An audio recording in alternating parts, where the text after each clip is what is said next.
from your future self. 10 days from today, describing your life as you're living it today. Gotcha. Yeah. So you're pulling the future forward, or backwards, I guess. Going backwards. Yeah. One of the things I thought was interesting in the book is you talk about how many free years we actually have. And I thought that was interesting. Yeah, you add it all up, we have 10. Yeah, so in the book, he kind of walks through the science behind how we use our days, weeks, years. And it turns out that we essentially have, at the low end, That's right. at the low end, if you work too much and you live to 80 or 79, essentially, you have 10 years of free time. Now, that hit me hard because I'm 69, and I thought, damn, Yeah. I got 10 years of free time. Design to create urgency. I should quit. I should quit this. Yeah, fat chance, sorry. But going anywhere. But yeah, it really struck me hard. Now, it also, science says also, depending on how you use your time and how you use your weekends, you could have as many as 17 years. Absolutely. But if you don't, if you live to 79. 79. Yeah, yes, yeah. So that struck me. So, but you didn't know that when you were writing this. So why 10 years? What's magic about 10 years? How come it's not the 1 year letter? How come it's not the 5 year letter? How come it's not the 20 year letter? Good question. Yeah. Yeah. What's the answer? Well, we need more space. So 1 year doesn't give us time to get us out of our current circumstance. Okay. It's very difficult to think possibilities when you're in your current circumstance. So going out 30 days, 90 days, even 1 year, kind of keeps you stuck in the present. Yeah, that's right. Even evaluation of the past. Right. So you got to interrupt that and go out farther, not so far that you can't get your head wrapped around it, but enough to interrupt the space to be able to think possibilities and think about a bigger, better, brighter life. Yeah, I agree. I think 10 years is the right way to think about it. So you had an epiphany in your own life. If we go back, Oh, yeah. you know, 11 years, 12 years, 15 years, you found yourself in, what, $800,000 in debt? $842,000 in debt, living in a lost our house. 2011. 2011. January 2011 is basically when we started. And yeah, $842,000 in debt, living in a client's house. Not very good circumstances at the time. Right. What was interesting though here is I didn't need another set of goals at the time. What I needed is to figure out what kind of life that I wanted. So I kind of had to the script on it because, okay, I'm a goal-oriented person. But goals are going after achievement.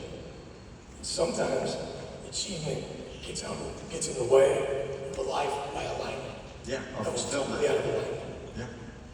And I was tilted. And that's what caused me to get there.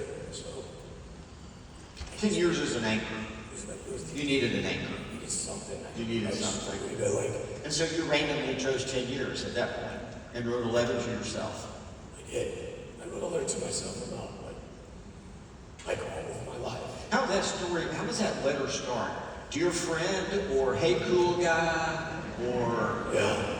No, first of all, it's pretty hard to start. So how does that letter start? Hello, 10-year self. Well, at that point, I was 37 years old, so I was writing myself 47.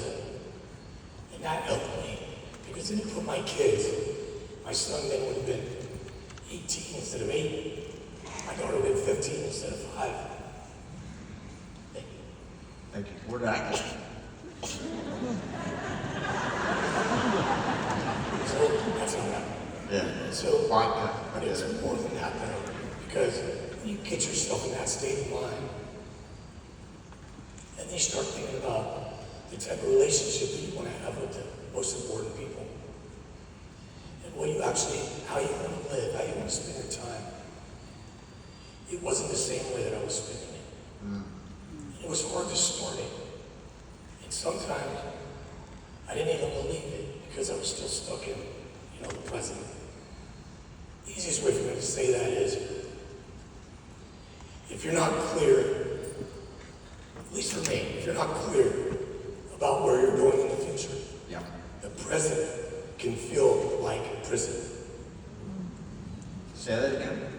If you're not clear about where you're going in the future, the present can feel like prison. How's that? I just couldn't escape it. Oh, gotcha. I just couldn't escape it. So when I got into the possibilities, it started flowing. It started to unlock itself.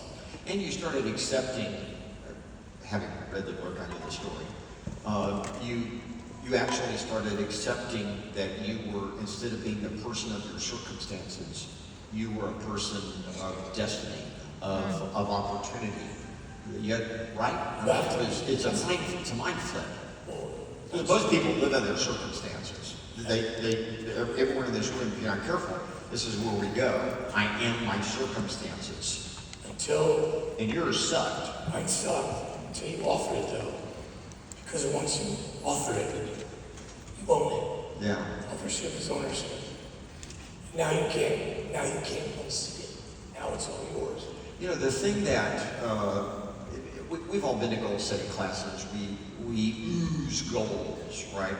And we also ooze this idea of a vision for life. What I think is good here, what I think that you did was you made it easier to do that.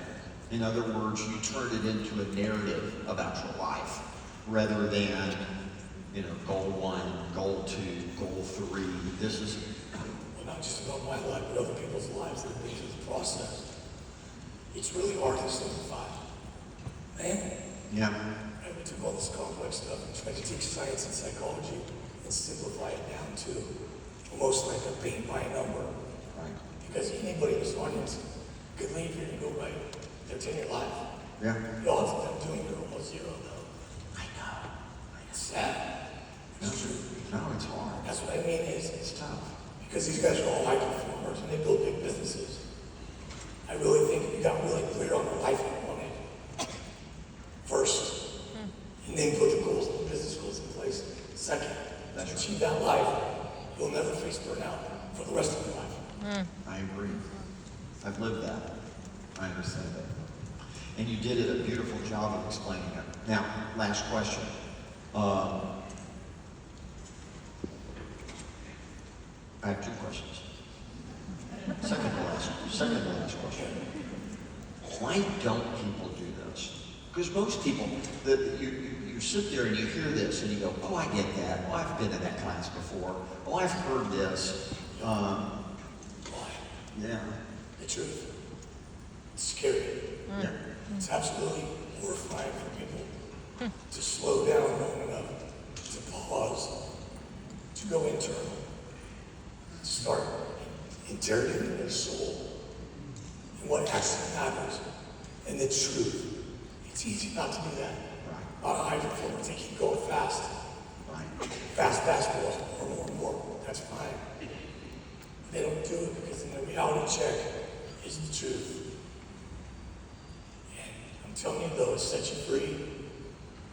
Once you get there, you know exactly the life that you want. It helps you with your decision-making process. It helps you tune your filter. You stop saying yes to things. You start saying no more often. You have more confidence. You actually don't care what other people are doing. You don't have to be a part of the group because such and such is doing this or this. That's exhausting. Yeah. Oh yeah, for sure. Well, okay, so I have 2 more questions. They were done. I promise. You're going into surgery Wednesday. Yeah. What are you doing here?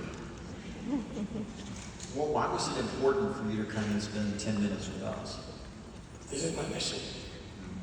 I had to go internal for this. Because I'm in this like from the bottom of my heart. I know what this does. I have got to witness the power of it when people go through this process.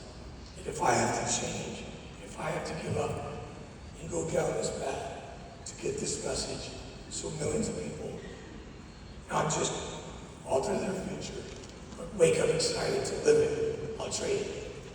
Thank you.